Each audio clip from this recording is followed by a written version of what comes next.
গাজীপুরের শ্রীপুরে হিল্লা বিয়ের ফতোয়া জানতে আসলে 2 ঘন্টার চুক্তিতে নিজেই বিয়ে করেন একটি মাদ্রাসার মুহতামিম ইসমত আলী আশিকি। বিয়ের 10 মিনিটের মধ্যেই ইমাম কফিল উদ্দিনের পাহারায় মসজিদের ভেতরে সিঁড়ির পাটাতনে ওই নারীর সঙ্গে সহবাস করেন মাওলানা আশিকি। আমি তো তারে বিশ্বাস করছি, ওইখানে ওই সিঁড়ির উপরে ওইখানে সে আমারে পরে বিয়ে করার পরে ওইখানে সে আমারে সহবাস করছে আমার সাথে।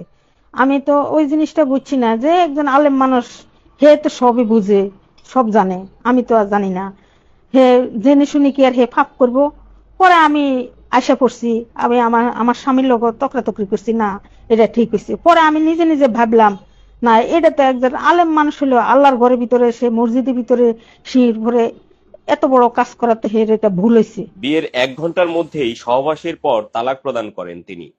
ঘটনাটি এলাকায় চাঞ্চল্যের সৃষ্টি করলে কফিল উদ্দিনকে বরখাস্ত করে মসজিদ কমিটি। অভিযুক্ত ওই মুহতামিম ময়মনসিংহের ধোবাউড়া উপজেলার কামালপুর গ্রামের ইসমত আলী আশিকি এবং মসজিদের ভেতরে যৌন মিলনে সহায়তাকারী ইমামের নাম কফিল উদ্দিন। সে টেপিরবাড়ি পশ্চিমপাড়া গ্রামের আরফান আলী শাহী জামি মসজিদের ইমাম ও খতিব। অভিযুক্ত ইসমত আলী আশিকি গত প্রায় 4 বছর যাবৎ ট্যাংরা মধ্যপাড়া জামিউল উলুম কওমি মাদ্রাসা ও এতিমখানার মুহতামিমের দায়িত্ব পালন করে আসছেন। পবিত্র স্থানে এমন ঘটনার বিষয়টি জানাজানি হলে এলাকায় বেশ চাঞ্চল্যের সৃষ্টি হয়। পরবর্তীতে মসজিদের ইমাম কফিল উদ্দিনকে তাৎক্ষণিক বরখাস্ত করে মসজিদ কমিটি ও মুসল্লিরা। গত শনিবার 14 ডিসেম্বর বিকেলে সরজমিনে অনুসন্ধানকালে প্রত্যক্ষদর্শী সাক্ষী কফিল উদ্দিন ঘটনাটির সত্যতা নিশ্চিত করেন।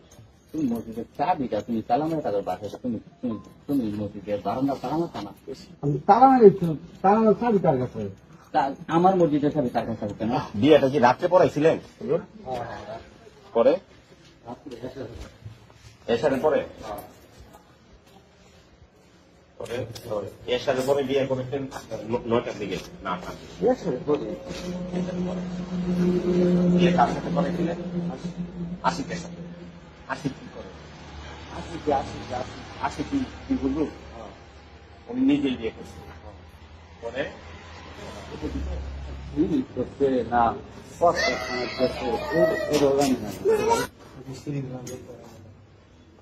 একটা সম্পর্ক আছে, ব্যক্তিগত সম্পর্ক। আমাদের বাসায় কাটাতে এটা ঠিক আছে। যদি মহিলা আমার কথা কো তাহলে আমি সম্পর্ক আমি 2 নম্বর আপনি মানে উনি একদিন কইছিলেন আমি তো জানি পাশে আমি দেখতেছি আমার আমি বাইরে পাহারা আমি থানা দিতেছি। অনুসন্ধান ও ভুক্তভোগী সূত্রে জানা যায়, নোয়াখালীর এক গৃহবধূকে ঝগড়াঝাটির পর তার স্বামী 3 তালাক প্রদান করেন। অতঃপর ওই ব্যক্তির স্ত্রীকে চাচাতো ভাইয়ের নিকট গাজীপুরের শ্রীপুরে পাঠানো হয় বিজ্ঞ আলেমদের সঙ্গে পরামর্শ করার জন্য। পরবর্তীতে চাচাতো ভাই ওই তালাকপ্রাপ্ত নারীকে মুহতামিম ইসমত আলী আশিকি হুজুরের নিকট নিয়ে আসেন ফতোয়া জানার জন্য। পরে মাওলানা আশিকি বলেন, ওই নারীকে অন্যত্র বিয়ে দেয়া ছাড়া পূর্বের স্বামীর জন্য হালাল হবে না। ভুক্তভোগী নারীকে কুমতলবে ইমামের সহযোগিতায় বিয়ে নামক খেলা শুরু করেন ইসমত আলী আশিকি। পরে মসজিদের সিঁড়ির উপর সহবাস করেন। আলোকিত মসজিদের লাইট নিভিয়ে অন্ধকারে রূপান্তরিত করেন অভিযুক্ত ইমাম কফিল উদ্দিন।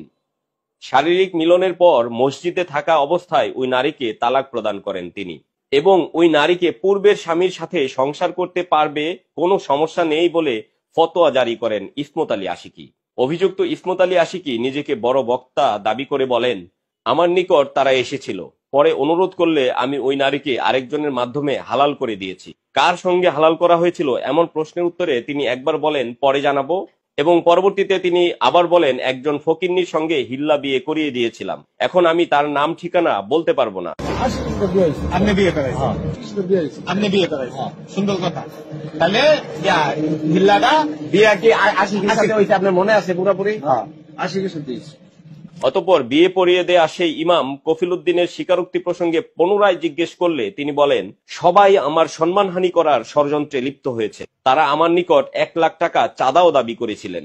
যদি একবার সহবাস যদি জামাই ছাড়া দেয়, বেড়া ছাড়া দেয়, তাহলে 3 মাস পরে আমি বলেছি 3 মাস পরে আপনারা ওই আগের স্বামীর সাথে বিয়ে শাদী হয়ে যাবে। বিয়ে শাদী আপনি হতে পারবেন। এইভাবেই হয়েছে। তাহলে আগে স্বামী দেখ কি কার সাথে হিল্লা হয়েছিল বলে দিলি তো আমরা জানা আছে সমস্যা কি? হ্যাঁ, দর্শনের মামলা করবো, করো, সমস্যা নাই। ভুক্তভোগী ওই নারীর স্বামী বিস্তারিত শুনে দেশবরেণ্য আলেমদের সঙ্গে পরামর্শ করলে জানতে পারেন চুক্তিভিত্তিক হিল্লা বিয়ে শরীয়তসম্মত নয়, এটি প্রতারণার শামিল। ওই নারীর সরলতার সুযোগ নিয়ে অভিযুক্ত মুহতামিম ও ইমাম প্রতারণা করেছেন। এ ঘটনায় স্থানীয়রাও সঠিক বিচার ও শাস্তির দাবি জানিয়েছেন। এ বিষয়ে আরফান আলী শাহী জামে মসজিদ কমিটির সভাপতি আলফাজ উদ্দিন স্বপন বলেন, মসজিদ পবিত্র স্থান, এটা শুধুমাত্র ইবাদতের জায়গা। সেখানে সহবাস করার ঘটনায় জড়িত থাকার বিষয়টি জানাজানি হলে ইমাম কফিল উদ্দিনকে তাৎক্ষণিকভাবে বরখাস্ত করা হয়েছে। এ বিষয়ে ট্যাংরা মধ্যপাড়া জামিউল উলুম কওমি মাদ্রাসার ম্যানেজিং কমিটির সাধারণ সম্পাদক আনোয়ার হোসেন বলেন, বিষয়টি নিয়ে ম্যানেজিং কমিটির সবাইকে নিয়ে মিটিং করে সিদ্ধান্ত গ্রহণ করা হবে।